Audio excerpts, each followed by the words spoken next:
10 p.m. Do you know where your cars are?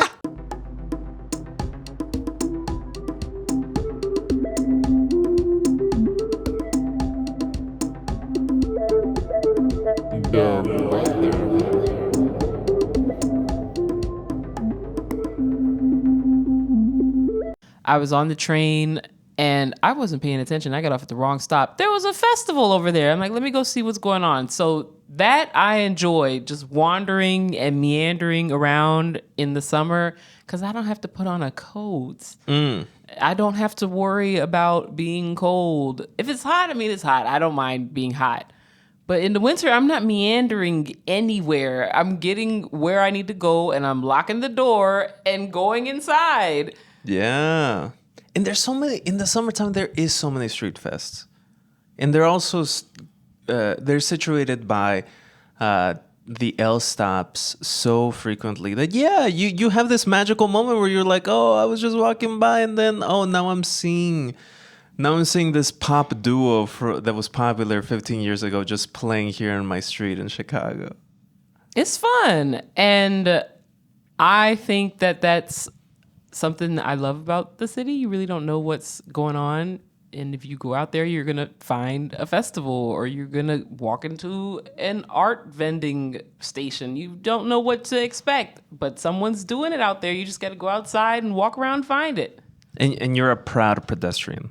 I'm a proud pedestrian. I'm on foot. I've got walking shoes so I could walk the distance. Hokas. I'm that friend. You ask, how far is it? Oh, we could walk there. You probably want a little bit more clarifying information because I will walk the miles. I will walk there wherever it is. You're like, it's 3 miles. It's okay. You know, it's only 68 degrees out. Like, it's a perfect day. You'll be fine. I am also that friend. I might never throw out the idea of walking 3 miles, but I'm like, it's 1.5 miles away. We can do that. That's not too bad. It's like 20 minutes of chit-chatting. It's not too bad. And so I am joined today, your number 1 Dove AP, with a proud pedestrian. Someone highly educated, a proponent of walkability and sustainability, a major force here in Chicago that, does things Monday, Tuesday, Wednesday, Thursday, Friday, Saturday, and Sunday. A calendar busy with all cool shit. Today, I am joined by an entrepreneur and someone who I enjoy watching these videos on TikTok and Instagram that show off Chicago the way that I wish more people showed it off, which is the real lived experience of a Chicagoan.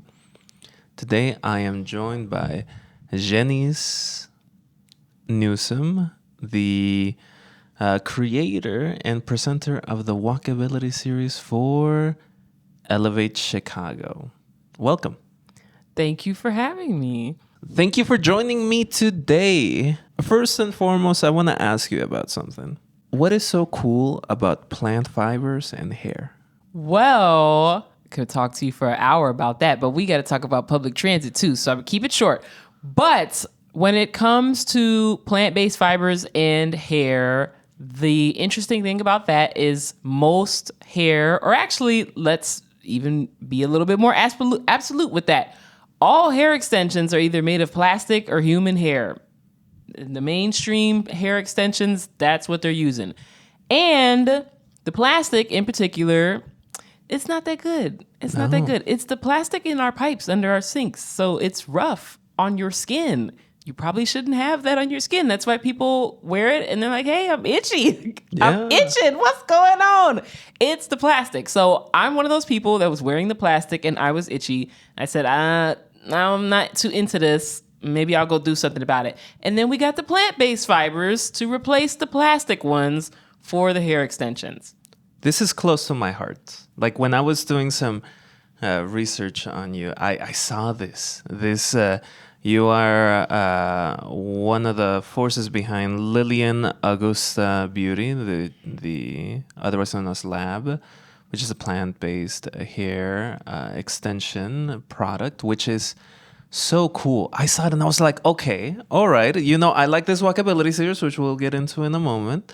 But I just like how multifaceted of a creator and creative you are.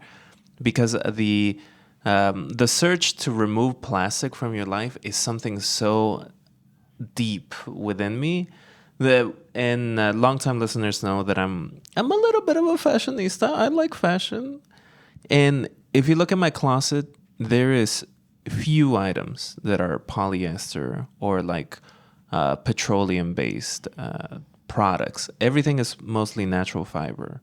Absolutely. I think it's just something that makes sense, especially since the plastic has a bunch of issues that people don't like. You don't want to get an allergic reaction from a hairstyle. Like, that doesn't make any sense, right? Yeah. You don't want to have your hands be burning and cut up from braiding with plastic hair or installing plastic hair.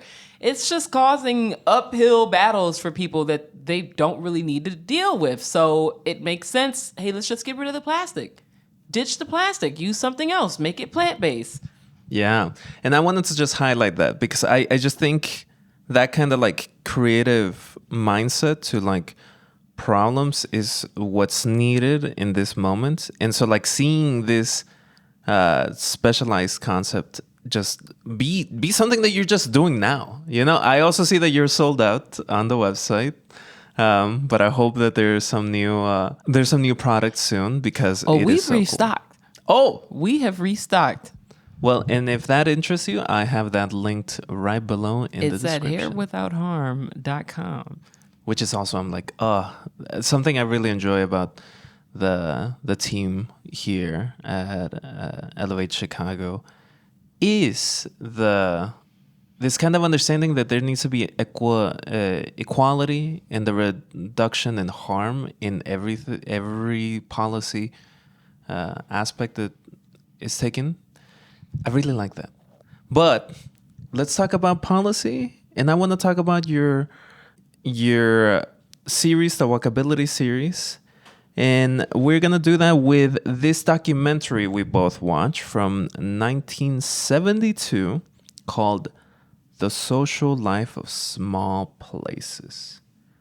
Now, this is a documentary that was commissioned to kind of understand why these open spots in New York, these plazas that are they're legally mandated to have in some new developments in the 70s, why people don't use them, or why they're kind of, some are used, some are not used.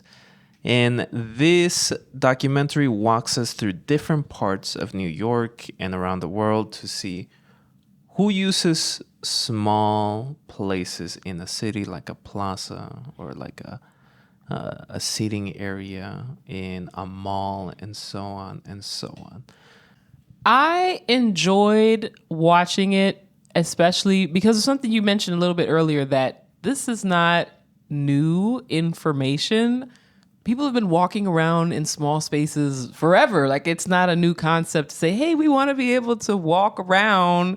That shouldn't raise shock in people. Like, oh my God, the people, they want to walk around and they want to see each other. Yeah, why not?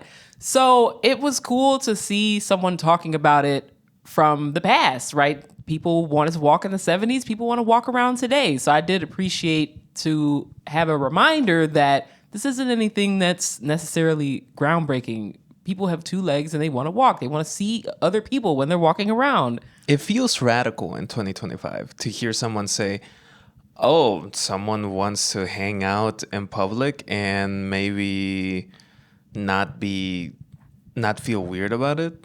It feels radical because it feels like that is not the standard, or the conversation that is happening in public spaces for people. Now, a public space is almost a place of fear to some people now.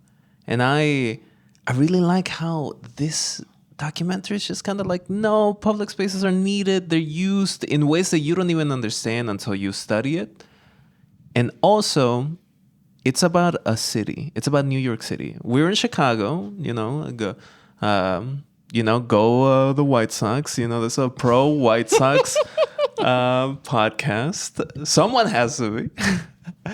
But I like how it's about an urban space.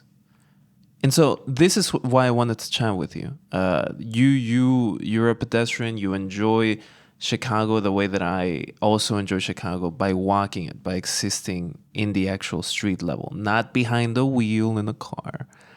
So I wanted to know, as you were watching this, did like things pop up in your mind where like, oh, I understand this. I understand this thesis. I understand what this narrator is getting at about this, like, for example, the sittable space in an area. When you watch the documentary, you see that throwing out a slab of concrete and a bench is not going to cut it. There are so many things that you have to actively put into the space for people to use it. So if someone's building a plaza and they throw out a slab of concrete and a bench and no one comes, well, they didn't want the plaza. They don't want to sit around and have a public space. Take it away. It's terrible. That's why they're not using it. It's not a good space. It might be too big. It might not be in the right size. It might not be in the right location. Maybe the seats are not in the right area. There's a lot of things you need to consider when you're setting these plazas up so that they can actually succeed.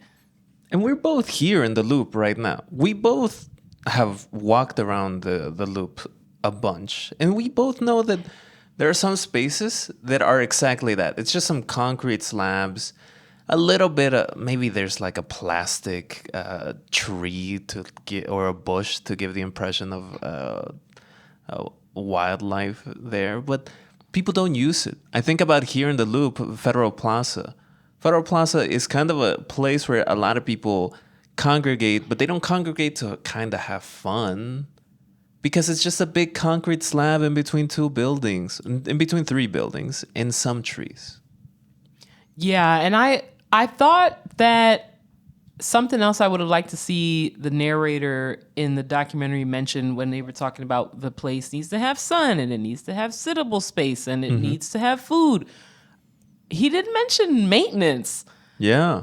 And that is so important, because if you do make this grand old plaza that has food and it has chairs and the sun comes out and there's plants and then no one ever takes care of it, it's still going to fail. It needs maintenance.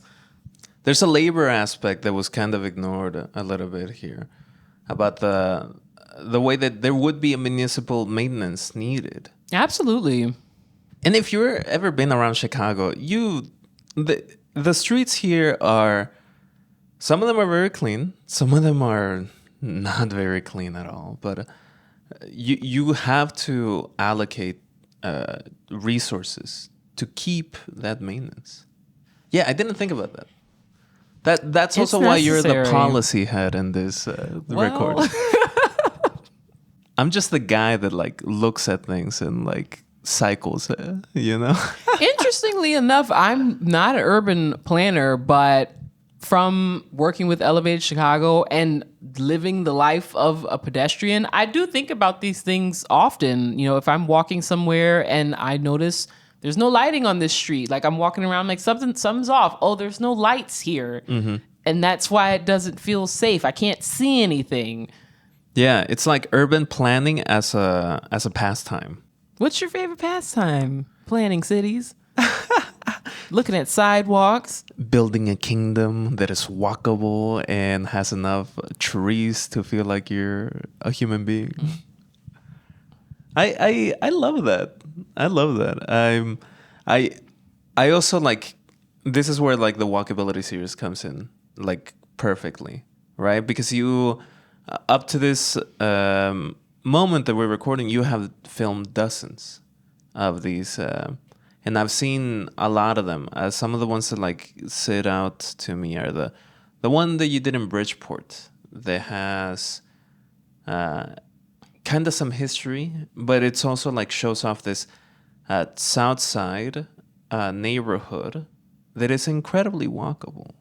Yeah. So I go everywhere on the page because, again, I'm a pedestrian and I don't have a car and I have a lot of places to go. So when I'm making these videos, it's very rarely where I'm just popping up somewhere and like, all right, I'm in Bridgeport. Let's start filming. Like, I'm probably going somewhere in Bridgeport and taking the red line and taking the 35th bus. I have some sort of destination and I'm showing you the experience of getting there as a pedestrian, as a user of public transportation. And you can see a very stark difference between different areas of the city. You know, one of the first videos I made was when I lived in South Shore and I would come to work. I would walk down 79th and get on the 26th bus. And that walk, there wasn't anything to see. It's abandoned buildings, it's vacant lots. Now there is something being built. It's an affordable apartment complex that's going up over there on 79th and Chetzelham, which I did do a feature of that to show that that's coming. But in comparison, for a video maybe walking down Diversey to the Diversey Brown line, there's so much stuff. You can't walk without seeing something. It's packed with stores, it's packed with apartments, it's packed with things that people want to experience when they're walking and meandering around their neighborhood. Now the price, different thing over there, right? The price is probably a little bit outlandish, but we should be able to have a vibrant neighborhood that isn't a luxury price. Like, people should be able to come outside and there's something there. And there should be, like, there's so many artists. There's so many, like, people here that want to leave a mark in Chicago. And people do with both within the law and outside the law. I think about Pilsen. Pilsen is very walkable. It's also one of the more trendy neighborhoods, more that's getting gentrified in the last 20 years. But one of the aspects of that, of just the walking around and experiencing thing, is that there's all these murals. There's also all this graffiti. And recently this year, there was this graffiti of like Superman bashing an ICE agent that was vandalized. But then some other artists came in to paint where Superman was blotched out to paint Crypto, the super dog, also bashing this ICE agent. And I'm like, oh, that's not only is that cultural to the space, both it being a largely Latino neighborhood and also has this history of graffiti, but it's also kind of the moment. And that makes Pilsen what it is. One of the magical neighborhoods here in Chicago that fits all these different things that we're going to talk about. And I'd say when you do have a neighborhood that's walkable and encourages you to walk, you get to notice things like that more easily. Versus if you're speeding by in a car, you might not notice the mural. You might not notice that there's a new bakery. You might not notice that there's artwork on the sidewalk. Versus when you're walking, you get to see these things and experience them more intimately. I really like that you're like, you don't have a car and you go, no car. I love that. I think the only time that I drive is if I get a zip car and there's like a trip to Costco I need to make.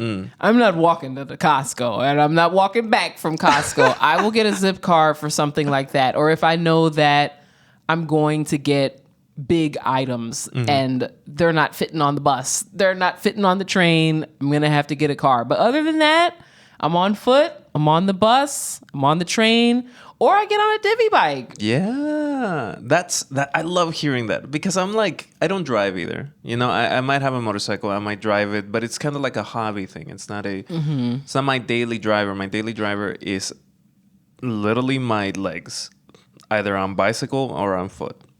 And I just love hearing that.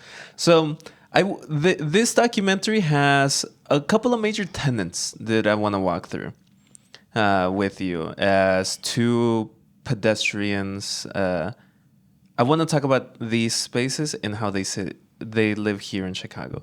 And the first one in this documentary is the Sittable Space. It's the first tenant that the documentary talks about, and they talk about it in a plaza underneath a skyscraper in New York, and how people kind of use it. And we have that here in Chicago. One of them is the Chase Tower. There's this plaza there, and I worked near that Chase Tower a couple of years ago, and I would go enjoy my lunch hour sitting there, being surrounded by people also sitting down enjoying their lunch hour, because there's actual sittable space. And sittable space doesn't have to be a huge project where you're getting benches or getting tables. It could be, but it could just be stairs. It could be a ledge. As long as it's wide enough and long enough, people will sit there. And that was something that was really good demonstrated in documentary. If there's a ledge, people are sitting on it. Even if the ledge is slanted or spiky, people are still sitting on it. Like, they're gonna find a way if they want to sit down. Is there a place here in Chicago where you're like, I'm trying to have a nice, enjoyable, maybe afternoon or evening to myself. I'm gonna go to this place and sit down, have a good sit.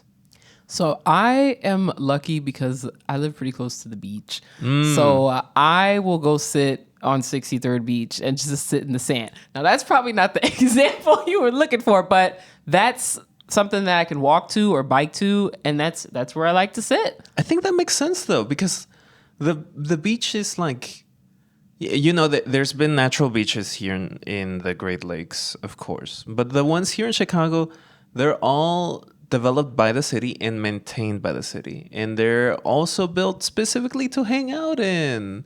It is no different than a plaza. There is like policy reasons why it exists, and it promotes something like hanging out, sitting down. Absolutely. So you sit there and bronze up. Do you sip on tea? What do you do at the beach?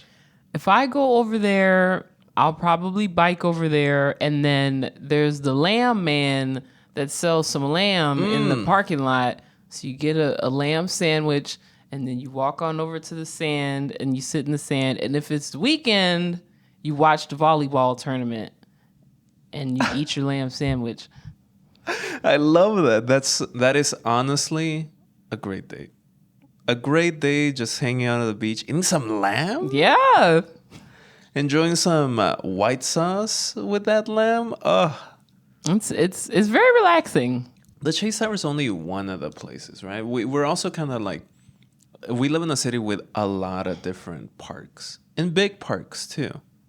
I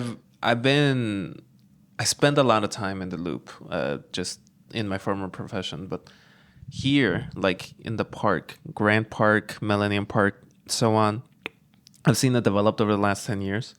And I've also seen how like these different spaces are just like so welcoming. There's a couple of very green spaces with flowers that are maintained by the city. And I like to sit there. I like to contemplate life a little bit. I'm a little bit of a sad boy. And so I like to just enjoy that. And I also like seeing other people enjoy this space with me too. That park is beautiful, and I've seen the old pictures of when that park and the adjacent land by Lakeshore Drive was just parking lots. Yeah. It looks nasty. Like, it looks so bad. I'm like, what? Thank God someone said, put a park here. Please put a park here, because it's gorgeous. It's gorgeous. Yeah, I mean, we live in Chiami for like 4 months of the year. Like this is almost a seaside city. And Don't tell anyone though. Don't take that off the podcast. Listener, erase that. But I just love knowing how much this has developed, and like part of that is like the use of streets and how that's changed over the last couple of years. This documentary talks about streets not as something hostile to the pedestrian, which is my point of view, honestly. But my belief is that like there should be less streets, way less streets. But streets are part of this use to say there's this space of kind of like industry, and then there's like the human space. There needs to be enough of a sidewalk that separates that. And if it's too much, it feels a little abandoned. But if it's too little, it feels hostile. And the street certainly can make you feel unwelcome at times. We were talking about Pulaski a little bit earlier. Pulaski is huge. Yeah.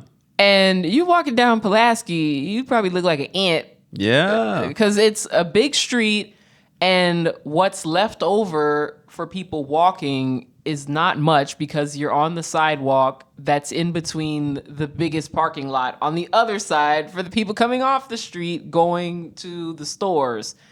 And it's not a fun walk. Nah. I don't think there's many trees over there either. So you're getting rained on, or you're going to be burning in the heat. So the street certainly can be hostile, but it doesn't have to be, right? Because there's other streets that encourage people to slow down, right? Don't go racing through here because there are people still walking on the side of you. There are streets that have those bump outs, some of the safety measures to make it a little bit safer for people that are walking or are biking, protected bike lanes. Streets don't have to be this big goblin next to us, right? Yeah. They can be different. They could just be like a unnecessary like aspect of like urban and city life, right? Like we talk about Pulaski, but it's the same thing with Ashland or Kedzie or California on the south side. These are gigantic streets with a lot of traffic, and when you walk on the sidewalk there, you just feel it kind of feels undignified. It feels like you're Ant. Yeah. Here comes that ant. And you compare that to like, for example, like Milwaukee Avenue in the north side, which used to be a very busy street, 4-lane street. They got reduced and reduced over the years, and is safer, and it's way more developed. There's a bike lane there, and that could happen with Pulaski, Ashland, California, and Kedzie, sure. But it just hasn't because there's no policy demand, and there's like the south side has been like generally underdeveloped by the city. So, but I do like how like this documentary takes this street kind of agnostic point of view. This is not a 100% pro pedestrian documentary. How I would have made it, but it's nice. It's nice to know that, yeah, we're still gonna need like big 16-wheel trailers to come in to deliver stuff. So we probably need streets still. They probably could have talked a little bit more about streets and maybe reforming streets, changing streets, and more consideration of what's outside the street when you actually put the street there. Because yes, there will be those 16-wheeler trucks and the cars, but the buses are on the street. People are getting off the buses. That is a exchange that's not exactly ideal, right? Because most buses are a lot higher than the sidewalk. So that's something that we need to take in consideration, which some people are, raising the curbs, right? But that's something they could have touched on in the documentary. Where is the street in all of this? Because the plaza is probably near a street. How does that play into people actually coming to the plaza? Because if the plaza's on the other side of Pulaski, are you going over there? Because I don't like crossing Pulaski. I don't like crossing any of those streets myself. Yeah, because you have to walk to the street light or play Frogger, and I know what I'd rather do. And part of this documentary just goes through these tenets, you know, like it really builds around like this idea of like what is needed to build a fun, interesting city. And I like the third one that this documentary gets into, which is the sun. People like hanging out in the sun. Who would have thought? Especially here, maybe not in the summer, but and I thought that was interesting that they thought in the beginning of the documentary, oh, the sun, people just want to sit in the sun. If the sun moved left, they moved left. And the sun moved right, they moved to the right. And then the summer months came and they realized, wait a minute, like they were just cold. They were just cold the first time. So shade as well, right? Sun for those colder months, but eventually it's going to heat up and people are going to want some shade. Trees, let's consider the seasonality as well. It really needs like not just a third dimensional like thinking, but a fourth dimensional thinking of like time. Because in the this is a major city. Like people have to go do stuff in the coldest days of the year here in Chicago. So you kind of want to promote places that you can warm up a little bit. You know what I think when I was seeing this and they were talking about the sun, my immediate thought was the concrete beach here on the north side of Chicago, where people by zero means is it like a welcoming space where it's kind of built for the human body. It really is just multiple layers of terrazas of just concrete, but people still hang out. People like those concrete beaches. I love Chicago, but I don't love the concrete beach. I go to the beach with the sand, but other people have other opinions. I was talking to someone last week, and she said, yeah, I'm taking a trip. I'm going to Miami. You know, I don't really like sand beaches, though. I like concrete beaches here in Chicago. I'm like, what? Concrete bit? Okay, but people like it. It's a preference, and people will go, and they'll congregate there. And I think the reason is honestly because of the sun. It's a great place to catch the sun here. I've been there. I cycle up and down the lake a bunch throughout the year. So like when I am like want to take a break and bronze up a little bit, I do take a moment there because the way that the sun rises above the lake and like gets a little dimmer as it like goes westward and it's blocked by the buildings, there's still like sun into the evening. And I really like that. Yeah, I really like when I go to 63rd Beach and just bask in the sun because it's full sun and it feels really nice. And and we were talking about Michigan also earlier and how like the sun is a commodity there for like 4 months out of the year. It really is, to the point where the Michigan, I don't know what it would be called, like other schools that are competing for the same students as Michigan, they'll tell them like, hey, don't go there. There's no sun. Come to our school. You don't want to go there. You'll never see the sun. Because people need the sun. It makes you feel alive. It's also like, it's so natural too. Like it makes you feel happy being in the sun. Like I look forward to the days where the sun takes longer to set in Chicago. So when I am out in the street, I could just when I get overwhelmed with all the noise and all the like streets and all this, all the like surrealism that comes with Chicago, you could just take a moment, just buy a little coffee, sit down in a nice bench in a park and enjoy the race. I love that. Where do you get the coffee? I can tell you this. I always get coffee in local shops.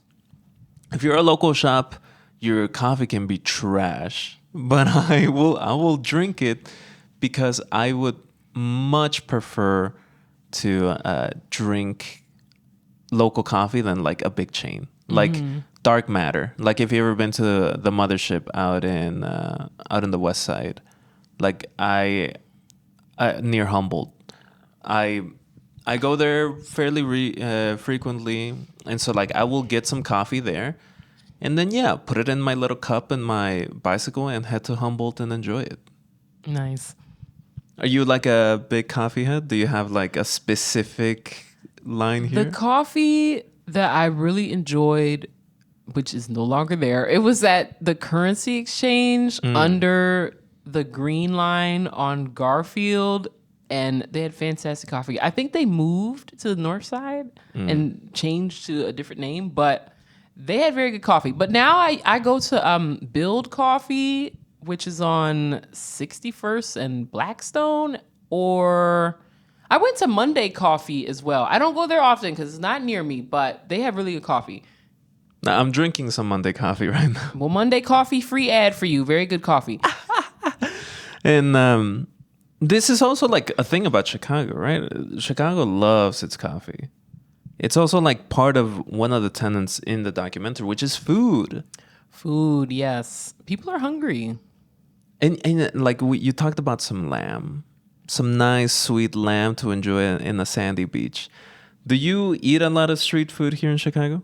I do. If somebody's out there and they're hawking food, I'll buy it. Why not? Like, what's gonna happen? I mean, I guess you could get sick, but that usually does not happen. It's usually just a good thing to eat. I can hold it in my hand and take it with me.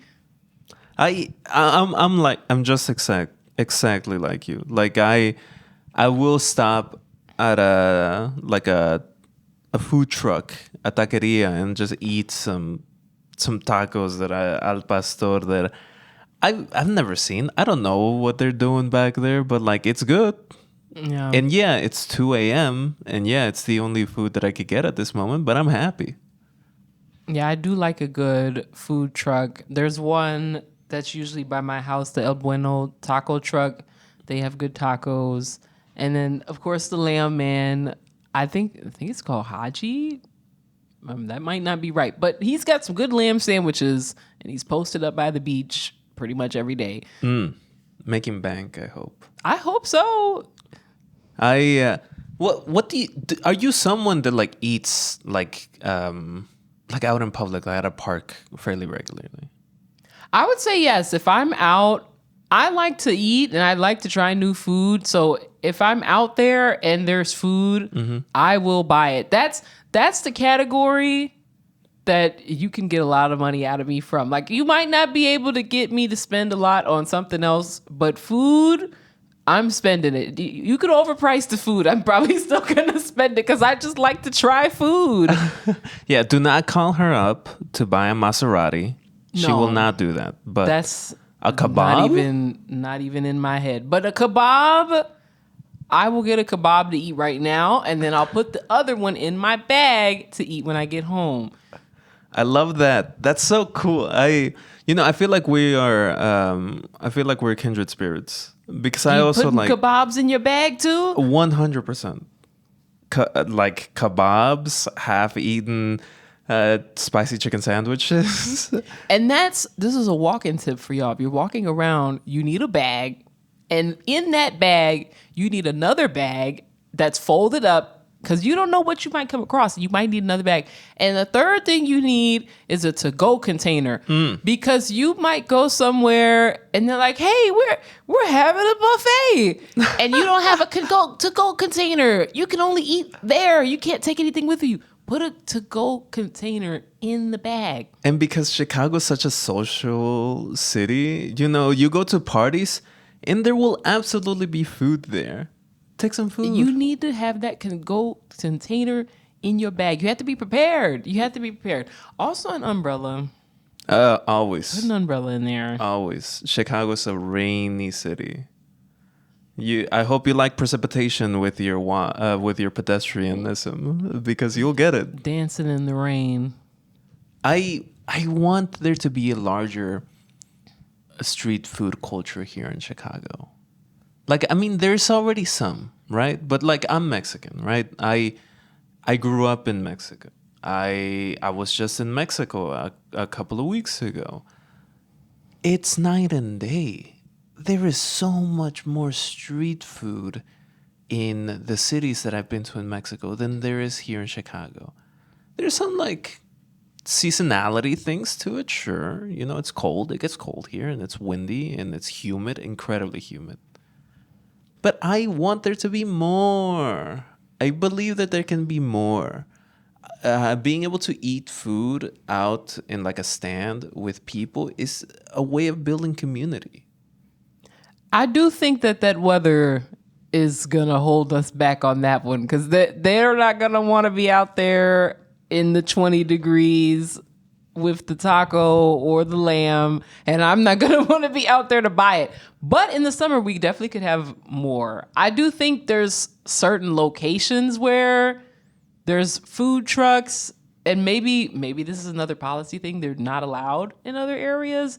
I'm not certain, but for example, near me, walking down Woodlawn in between like 57th and 59th, there's food trucks there pretty much throughout the week, but they're right next to the university.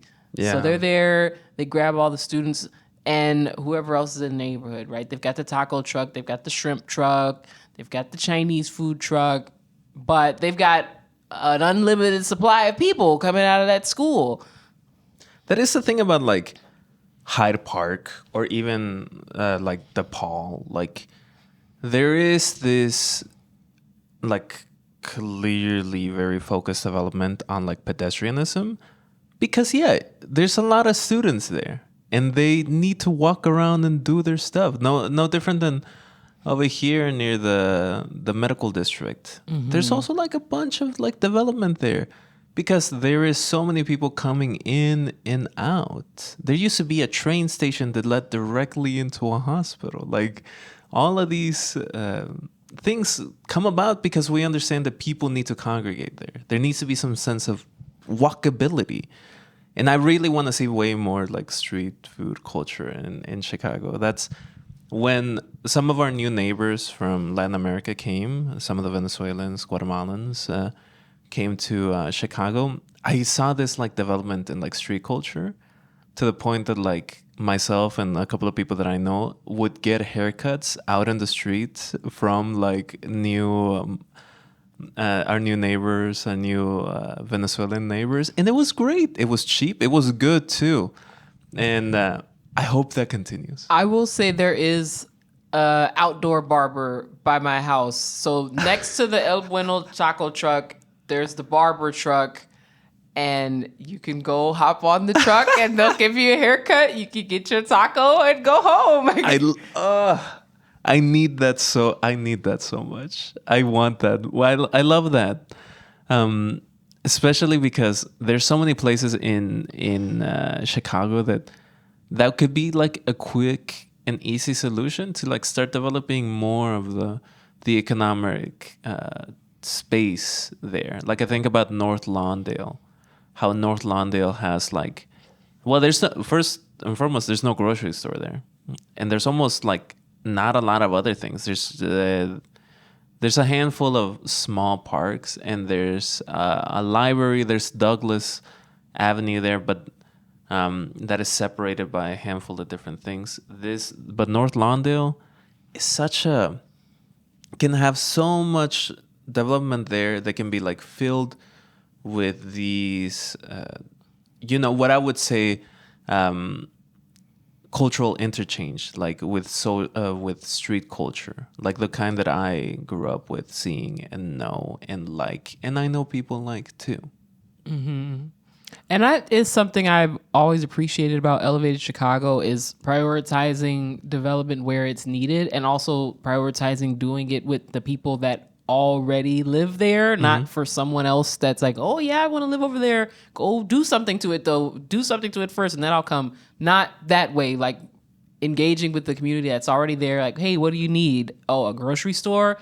How can we help with that? Whether it's changing the zoning, funding the project, right? Whatever it may be, that's how Elevated Chicago backs these developments in neighborhoods across the city. And that's what I really like. If you're interested in hearing about ETOD and what that stands for, listen to the previous episode with Juan Sebastian, who him and I we talked about policy as well. We talked about Chiami a little bit, and how we need to gatekeep the beauty of this city. But one of those things is water. This used to be a swamp. And so there's a lot of different waterways here in Chicago. And this is one of the tenets that the documentary gets at. And I love how aquatic this city is.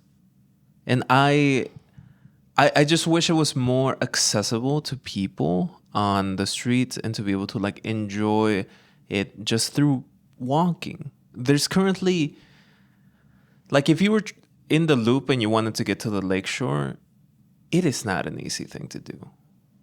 You're gonna have to go through some very weird underpasses. You know what? Yeah. I hadn't thought about that. It is kind of tough to get directly to the lake if you're already downtown. Mm-hmm. And it's because there's these giant roads that are always backed up. And you don't get to enjoy one of the beauties of this world, one of the largest freshwater lakes in the world. And this is the loop. This is the place where people, when they think about Chicago, they think about the giant skyscrapers here. When you go further south or further north, it's still kind of difficult to get from the west side of the city into the lake. And I just wish there was more. I wish there was a more accessible. My long-standing gripe is how difficult it is to go east and west in this city. Mm-hmm. I would rather go all the way north and it'd be towards the lake because I could get there because I already lived east. So going north and south and just staying east, that's fine. But if you live on the other side of that river, you may never see me because it's too hard to go east to west. And that's partially because the trains are focused on downtown, right? Mm-hmm. All of the trains congregate downtown and then they spit back out into the neighborhoods. But if you want to go laterally across the city, you're going to have to get on this train and get on the bus, or you're going to have to take a train back downtown just to be able to get on the right angle to that particular west area. It's very hard. It's very hard. Like if I wanted to go to you live by the airport. Yeah. I live by 63rd Street Beach. I would have to go to Roosevelt on the green line and then get on the orange line to come to you. When you probably live straight across from me, going east to west. And that would take me all day if I did that. It literally took me an hour and a half just yesterday to get from where I'm at in the west side, southwest side of the city, to Chicago to see a friend of mine. And I was just like, I'll take the bus. No, never. Bad again. move. Never again. That's why I cycle everywhere. I kind of use cycling to get to the train station to then cycle wherever I need to get to. Okay. And I'm also with you. Like, I just came back from visiting La Ciudad de Mexico. And so, like, I got used to being able to enjoy rapid transit buses. They have their own lane. They can traverse the city even in the most packed moments of the day with traffic. They could get me across the city, across 5 miles, no problem, under 40 minutes, which you can't get anywhere in Chicago under 40 minutes without at least ripping out some of your hair. It's certainly tough to get around, and I do dream about the other cities around the world that have rapid transportation, and they have high-speed rails, and they have buses that have their own lanes. We've tried to do some of that here. It's not all the way where it needs to be, but we're making some attempts. We do have the loop link downtown. It's not a bus only lane, but it serves to at least get the buses moving a little bit faster, right? We are extending the red line, right? But again, we still have a bunch of gaps across the city where there's no rail service, and it's difficult to move around. And you can't get to those things like the water features that are downtown or getting to the lake. And it's unfortunate because there's people that live here that don't really go to the beaches because it's just so hard. And that is a deep misfortune, because I know people from the suburbs that come to Chicago to enjoy the beach. And so, like, but they also have like train stations that they can drive to, and then they could just get here to the Union Station, and they're a bus away. And I want to talk about some other tenants here. One of them being like the trees. And this city has a lot of trees, even in some of the more some of the spaces that are less developed than others in the city. And developed here just means that there isn't economic policy directly focused on this area to make it, to adjust it for the sake of the modern human and what they need. That's what I mean by underdeveloped. And so, but there's trees everywhere. And one of the things that I want to highlight, and one of the things that isn't really talked about in the online sphere, and especially not on podcasts, and especially now when the topic of the South Side comes up, is the South Side is littered with trees. It is such a tree-covered space. There's been moments where I am on my bike late at night, cycling through, for example, Englewood. Englewood is such a beautiful neighborhood because there's so many trees there. And at night, the tree cover with the street lights make all these fun little shadows in the street and across the neighborhood it just feels magical. And I like that. I like how many trees there are here. Yeah, the value of a tree cannot be undervalued. I mean, trees really make a big difference on the streetscape, and they cool the city down. Most of our city is concrete. We need something to cool us down. So the trees do support with the urban heat island effect that you have from having a lot of concrete surfaces, and they make the neighborhood beautiful. A tree is only going to beautify the neighborhood. Again, on the maintenance, though, you do need to take care of these trees. Some of the trees by my house brown, and somebody needs to be maintaining these trees as well. But it's noticeable when they aren't there. You are hotter, the cars are faster. It's different when the tree is not there. Yeah, I think about Fulton Market. It's a highly business oriented space, and there's been a lot of economic development there over the last decade. Such few trees, an incredibly small amount of trees that makes it feel a little unwelcoming. And if you go there for work, it already kind of feels unwelcoming, you already gotta move yourself there just to have a full day of work at an office. And then no trees, nothing.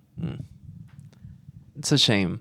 But I really like how the 606 was developed and created and has a lot of tree lines through it.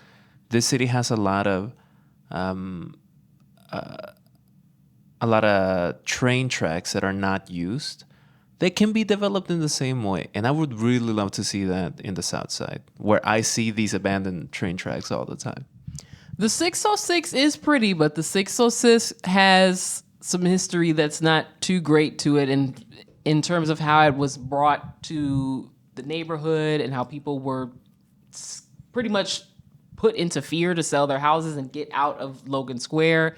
So for other trails like that, community engagement is key, right? You can't just push people out because you want to have trees in a trail. So for other projects that are happening, like the Inglewood Trail, they've been doing a lot of community engagement to make sure that the trail doesn't end up being a burden to the neighborhood or an issue versus an asset. Yeah. No. The last thing Chicago needs is a Robert Moses type that comes in, destroys only for the sake of white supremacist bullshit. So yeah, I'm with you there.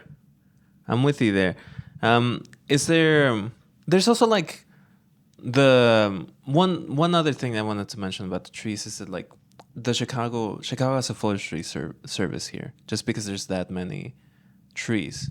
And if you've never been to the Chicago South Side, they are gigantic woodline spaces there, which would be a more attractive space to go to if it was easier to get there. Yeah. I think about the Dan Ryan Woods, this giant space that has a lot of both grassland that you can enjoy the sun in, or you can walk the trails there.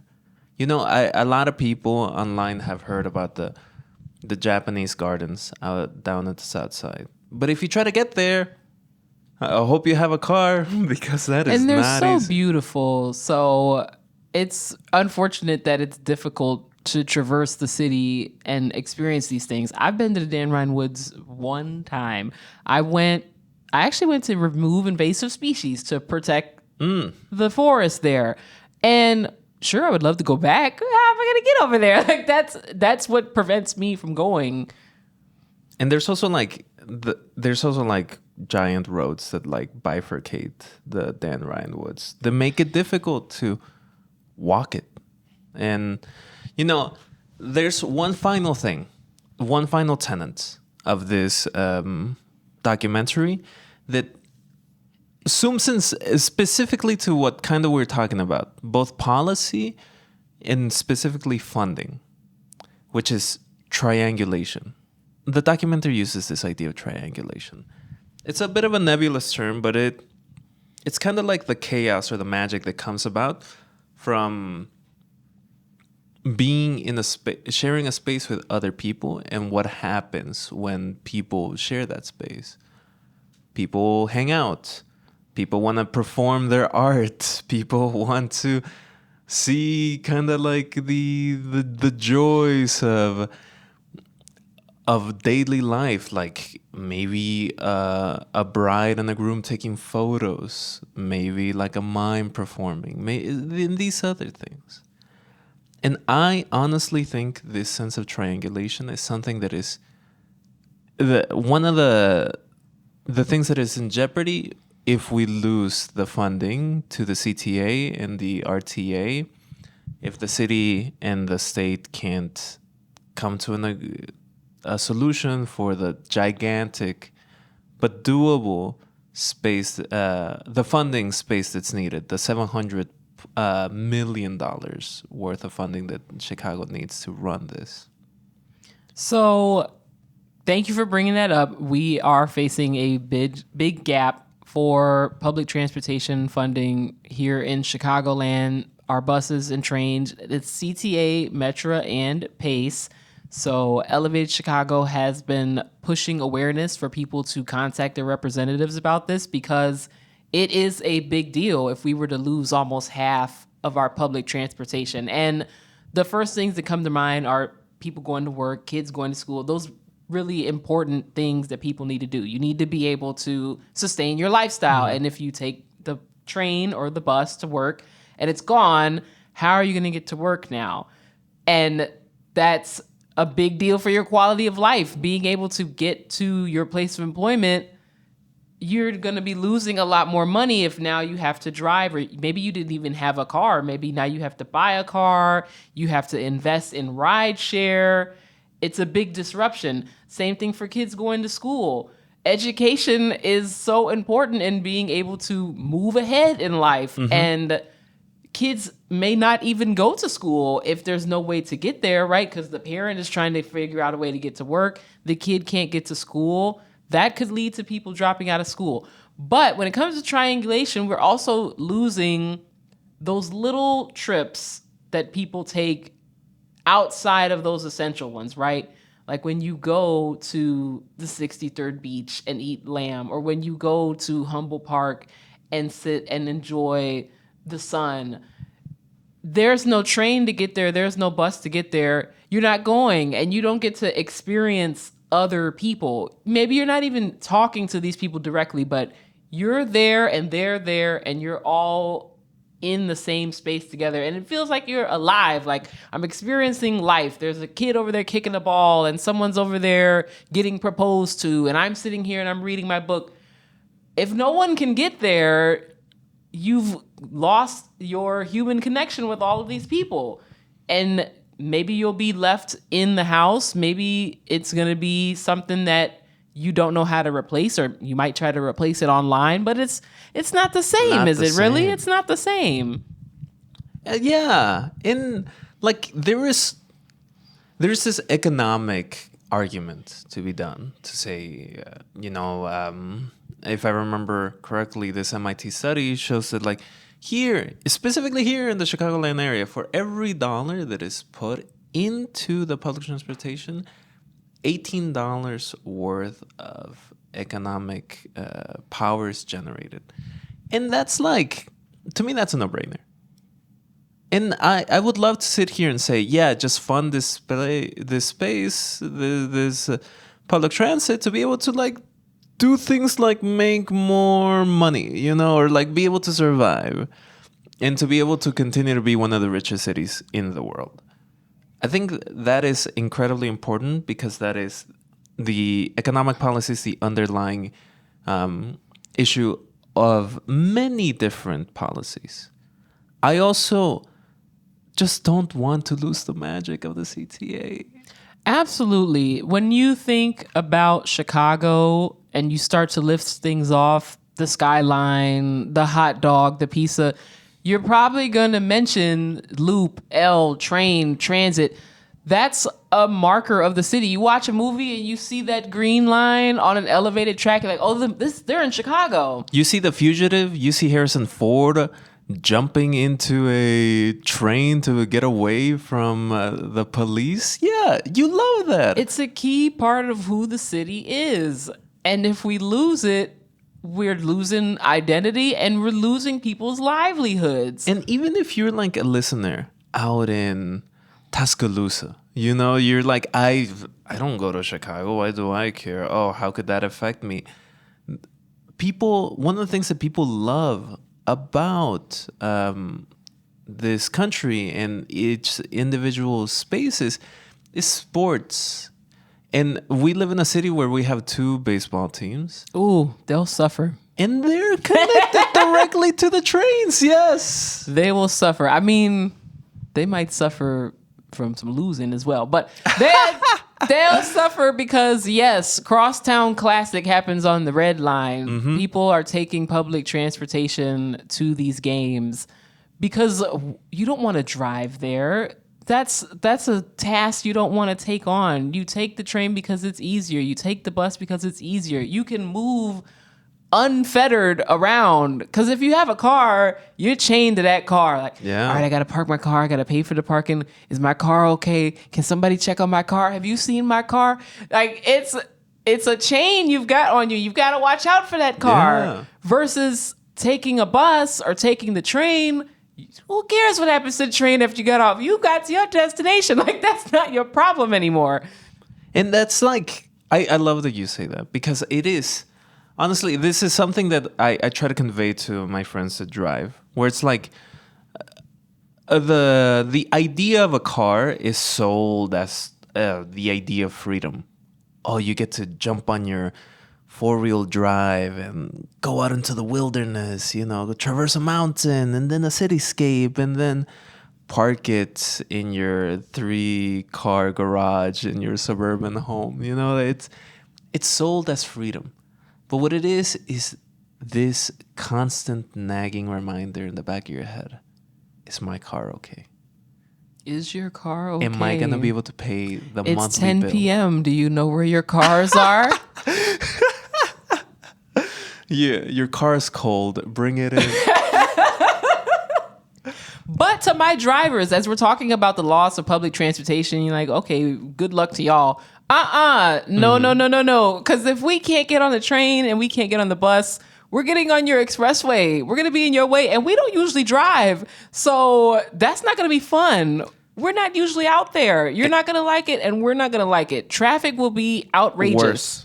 Worse. And if you try to like drive the Dan Ryan or the 55 or any one of these expressways that like feed into Chicago in the morning or in the afternoon, it's its own nightmare. It's a type of nightmare that you don't want to like deal with, and then just add the millions of other people that will need that, and you don't want that. You don't want that. So you need to advocate for public transportation too, even if you drive, even if you have to drive, like you have a need to use a single occupancy vehicle. You need public transportation either way. If you never get on that train a day in your life, you still need it there so that you can drive. And that's why I like this conversation that I've had with you and Juan Sebastian. They're both highly specialized conversations about like the normalcy of wanting to be on a bus and a train. Something that honestly the right wing in this country has like reduced to be a den for the element of crime to exist in. But that's not the case. Sure, there's bad things that happen, but that's not the overwhelming experience of most people. Most of the time, it's just waiting for the bus. I think public transportation needs some better PR. Because think about this. If you watch a movie or you watch a TV show, and let's say the main character, they're having a tough time, right? They're out of money. Maybe they got dumped. Where are they at that moment? They're at the bus stop. Yeah. They're at the bus stop. It's probably raining. The bus goes by. Mud starts flying in the air. Like it's, oh God, you're down and out. You're on the bus. No, don't do the bus like that. We need better PR for our bus. Yeah, that's your luxury vehicle with your own PR. Driver. It's a nice thing to have. And, well, I mean, that's why we're here. Yeah, PR for the bus. The bus is good. The train is good. The train, so good. You're going to have to work on the ad version of that. That was a little plain, but the overarching message is bus good.